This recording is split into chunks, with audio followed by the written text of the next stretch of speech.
ఒక 5-6 మీటింగ్లు జరిగినాయి మహారాష్ట్ర తెలంగాణ మధ్య. 5-6 మీటింగ్లు మినిస్టర్ లెవెల్లో, ఇంజనీర్ల లెవెల్లో. ఫైనల్ గా ముఖ్యమంత్రి కేసీఆర్ గారు స్వయంగా మహారాష్ట్రకు వచ్చి మహారాష్ట్ర ముఖ్యమంత్రి ఫడ్నవీస్ గారితో జరిగిన చర్చల మొత్తం సారాంశాన్ని వారికి చెప్పే ప్రయత్నం చేశాం. ఎందుకంటే అనేక ప్రయత్నాలు చేశాం. మహారాష్ట్రలో కాంగ్రెస్ ప్రభుత్వంపై బీజేపీ ప్రభుత్వం వచ్చింది. అప్పుడు గిరీష్ మహాజన్ గారు నీటిపారుదల శాఖ మంత్రిగా ఉంటే 2015 జనవరిలో నేను వెళ్లి గిరీష్ మహాజన్ గారిని కూడా మీరు ఎంత నష్టపరిహారం అడిగినా ఇస్తాము, దయచేసి మాకు ఉద్యమాల్లో నుంచి వచ్చిన ప్రభుత్వం, నీళ్ల కోసమే తెలంగాణ ఉద్యమం జరిగింది, నీళ్లే మాకు జీవాధారం, మాకు తమ్మిడిహట్టి దగ్గర అనుమతించండి అని గిరీష్ మహాజన్ గారిని కూడా కోరాం. ఆయన కూడా ససేమిరా అన్నారు.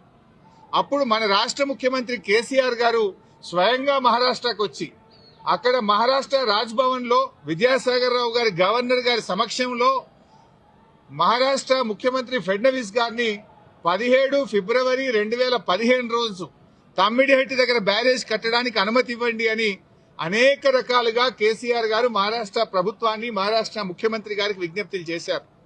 అయినా వారు ససేమిరా అన్నారు. ఫడ్నవీస్ గారు మాట్లాడుతూ మాకంటే ముందు 7 ఏళ్లు కాంగ్రెస్ ప్రభుత్వం ఉండే, 7 ఏళ్లు కాంగ్రెస్ ప్రభుత్వం తమ్మిడిహట్టి దగ్గర ఒప్పుకోనప్పుడు ఇవాళ నేను బీజేపీ గవర్నమెంట్, ఆ రోజు తమ్మిడిహట్టి దగ్గర కట్టొద్దని నేనే ధర్నాలు చేసినా, పోరాటాలు చేసినా, ఇవాళ నేనెట్లా ఒప్పుకుంటా, రాజకీయంగా అది ఎట్లా సాధ్యమైతుంది, ఒప్పుకునే ప్రశ్నే లేదని ఆ రోజు కరాఖండిగా మహారాష్ట్ర ముఖ్యమంత్రి గారు కేసీఆర్ గారికి చెప్పారు. 7 ఏళ్లు మహారాష్ట్రలో కాంగ్రెస్, ఢిల్లీలో కాంగ్రెస్, మన దగ్గర కాంగ్రెస్, 3 చోట్ల కాంగ్రెస్ ప్రభుత్వం ఉన్నా తమ్మిడిహట్టి దగ్గర బ్యారేజీలకు ఒప్పించడంలో, అగ్రిమెంట్ చేయడంలో, పనులు చేయడంలో ఆనాటి కాంగ్రెస్ ప్రభుత్వం పూర్తిగా ఫెయిల్ అయింది. నాటి కాంగ్రెస్ ప్రభుత్వంలో ఉత్తమ్ కుమార్ రెడ్డి, కోమటిరెడ్డి వెంకటరెడ్డి, శ్రీధర్ బాబు వీళ్లే తెలంగాణ ప్రాంతం నుంచి మంత్రులుగా ఉన్నారు. మీరు పట్టించుకోలే, 7 ఏళ్లు మీరు చేయలే. బట్ అయినా మేము అన్ని రకాలుగా ప్రయత్నం చేశాం.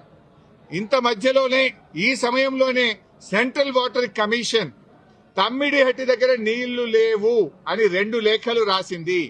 2 లేఖల్లో స్పష్టంగా అక్కడ నీటి లభ్యత తక్కువ ఉంది, మీరు ప్రత్యామ్నాయం చూసుకోండి అని మనకు కేంద్ర సిడబ్ల్యూసి మనకు చెప్పడం జరిగింది.